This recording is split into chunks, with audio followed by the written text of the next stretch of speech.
The seasons of life that we've had at Porter's Call have been some of the hardest, but some of the most uplifting seasons as well. So I think not having this resource would have been, we would have been lost at sea. My background has been in music. I was a touring musician for a long time, so it was so incredible to be able to come alongside Porter's Call and do this fragrance. And thank you all for being part of that process. It was so cool to just send a bunch of questions for like, hey, what's the experience of coming into Porter's Call versus when you leave? What are those feelings and emotions? And the things that really came up a lot were a feeling of peace and calm when you came into the space, and then leaving the space, joy and hopefulness.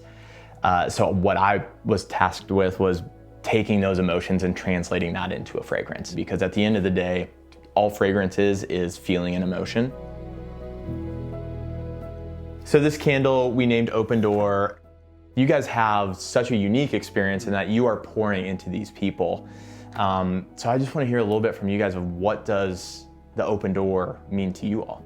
Obviously the door at the front of the house, that's the real point of entry, literally into the space. But like in the office with people, talking with them, you encounter doors, you know, that have been closed for a really long time. And they've only looked at, passed by, knocked on. And so I know a lot of the work that we do is really helping people open those doors.